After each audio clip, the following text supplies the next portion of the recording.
नमस्कार, स्वागत है आपका QNS न्यूज़ में और मैं हूं आंचल मिस्कीन और मेरे साथ बनी है कैमरा पर मेरी साथी सुप्रिया जम्वाल। तो दोस्तों, आज हम दोनों आ निकले हैं जम्मू की सड़कों पर जानने के लिए कि रेप शब्द सुनकर जम्मू वासियों के क्या रिएक्शंस रहते हैं, और ये जानने के लिए आइए चलते हैं। जब हम रेप के बारे में सुनते हैं तो हमारा दिल खोल उठता है। ये चीज़ नहीं होनी चाहिए। जो लोग गलत हैं ना, उनको सुधारो, ठीक है। अगर इस हिंदुस्तान को सुधारना है अपने, तो ये रेप करने वाले इंसान को तो फांसी चाहिए। कपड़ों से कोई क्या लेना देना है? फैशन का क्या है? फैशन कोई भी कैसा भी करता है। उसका मतलब ये थोड़ा कि अगर लड़की छोटे कपड़े डाल के जा रही है तो आप उसका रेप कर दोगे, तो ये तो निकलना भी बंद कर देंगे। एकदम शॉकिंग सा लगता है कि यार इतने छोटे बच्चे के साथ आप अपनी सेक्स की नीड क्या पूरी करोगे? ये कैसी मानसिकता है?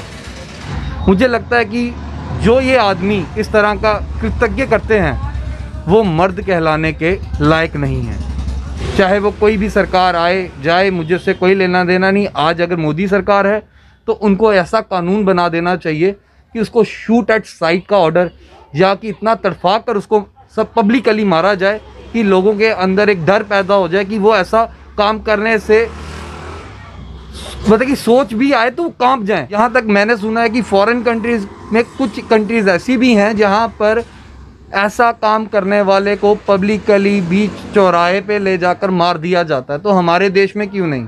का जो होना चाहिए वो ये होना चाहिए कि पब्लिक के हवाले कर दो। जिसने भी ऐसा कुछ किया है, पब्लिक खुद ही जो अपना रिज़ल्ट है या फिर पब्लिक जो चाहती है वो खुद ही कर लेगी ऐसा, क्योंकि ट्रायल पे उनको लेके जाओगे सज़ा मिलेगी ही नहीं उनको कभी।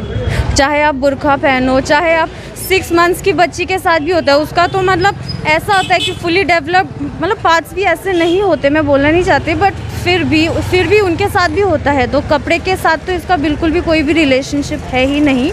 सारे लड़के सेम नहीं होते, बट लड़कों को एक वो दिया जाता है ना कि पहले से ही प्रिविलेज्ड होते हैं कि हाँ लड़का है तो फैमिली में थोड़ा सा उसको प्रिविलेजेस होते हैं as compare to the girl.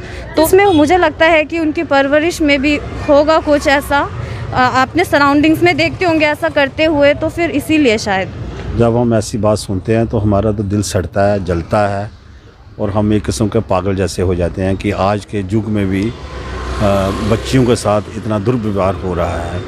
तो सरकारें पता नहीं क्या कर रही हैं, क्या नहीं कर रही हैं, ना ही इसके लिए कोई सज़ा है। हम तो ये बोलते हैं कि जैसे हम सुनते हैं, हम तो गए नहीं हैं, बाहर गए नहीं हैं सऊदी अरब वगैरह में, वहाँ पर है कि चौक में लेकर उसको लड़का के उसको फांसी दी जाती है। ऐसा ही कानून कोई हमारे देश में भी होना चाहिए। कि ये भी बच्चियों के लिए कहूँगा कि कपड़ा भी ढंग का ज़रूर पहनना चाहिए। ये ऐसा नहीं है कि ऐसा होना नहीं चाहिए कि कपड़ा आदमी का अपनी मर्ज़ी है जैसा मर्ज़ी डाले, कि ये थोड़े है कि आप किसी ने फैशनदार कपड़ा डाला तो उसका रेप हो जाए, जो ये भी कोई गलत है। मुझे लगता है कि जो छोटे लोगों में जब ऐसी बात आती है तो उम्र के बाहर आ जाती है और उसको ये किस्म का पॉलिटिकल स्टंट भी बन जाता है। लोग रोटियाँ भी सेकते हैं, और जब बड़े लोगों के बीच में बात होती है वो दब जाती है, उसको दबा दिया जाता है, चाहे वो पैसे के ज़ोर से दब जाए, चाहे रिलेशन के ज़ोर से दब जाए। लेकिन बड़े लोगों के बीच ये नहीं है कि बड़े लोगों में ये बात नहीं होती है। जब भी मैं ये शब्द सुनती हूँ तो मेरे अंदर तो एक ज्वालामुखी फूटने लगती है, और मुझे हर बच्ची का, हर लड़की का ध्यान आता है कि ये एकदम से, मेरे बच्चे भी हैं, वो भी बाहर जाते हैं पढ़ने। जब भी मेरी बेटी बाहर जाती है तो मुझे हमेशा डर लगा रहता है कि उसके साथ कुछ ऐसा ना हो जाए। और मैं इसमें ये कहूँगी कि गर्ल्स को चाहे वो बहुत छोटी उम्र से ही उनको मार्शल आर्ट सिखाएं, जूडो सिखाएं, ताकि वो अपना खुद से लड़ सके, अपनी लड़ाई खुद लड़े। और ऐसा नहीं है कि रेप सिर्फ लड़कियों के साथ होता है, लड़कों से भी होता है, लेकिन वो दब जाती है बात, क्योंकि लड़कियों का मुद्दा ही आज तक सॉल्व नहीं हो पा रहा है। ये तो उस इंसान की मानसिक स्थिति है, ये उसको हम ये कह सकते हैं कि उसके अंदर कुछ दिमागी तौर पे ब्रेन सिकनेस जैसे है, तो वो ऐसे वाले नज़र रखता है। तो इसमें मैं कपड़ों को कोई विशेषता नहीं देती हूँ, कुछ भी पहने, बच्चे हैं, आज़ाद हैं, आज़ादी से घूमें। पर मैं अपने बेटे को भी इतनी ज़्यादा मैंने उसको बहुत अच्छे संस्कार दिए हैं। मैंने उसको सबसे पहले एक औरत की, एक लड़की की, चाहे वो छोटी है या बड़ी है, मैंने उसकी इज़्ज़त करना सिखाया है, और वो करता भी है। आखिर में मैं यही कहना चाहूँगी कि देवी की मंदिर में जाके हर रोज़ माथा टेकने से, उसकी तपस्या करने से आपको कुछ नहीं मिलने वाला। जब तक हम अपने घर में, अपने समाज में, अपनी हर तरफ अपने बच्चों को, अपनी लड़कियों को, अपने लड़कों को अच्छे संस्कार नहीं देंगे, एक औरत की इज़्ज़त करना नहीं सिखाएंगे, ये हम कुछ नहीं कर पाएंगे। तो दोस्तों फाइनली हम दोनों आप पहुँचे हैं हमारे घर, और let me tell you viewers, बहुत ही मिक्स्ड रिएक्शंस देखने को मिले, जो कि खैर हम लोगों के लिए ज़्यादा सरप्राइजिंग तो नहीं थे।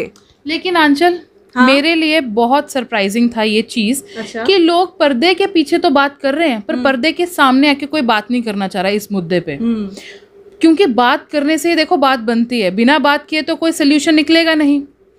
बिल्कुल Supriya, I absolutely agree with you. So guys, आपने आई होप हमारे रिएक्शंस देखे होंगे और कुछ सीखा होगा, कुछ अवेयर हुए होंगे।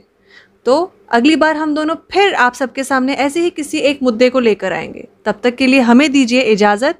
नमस्कार।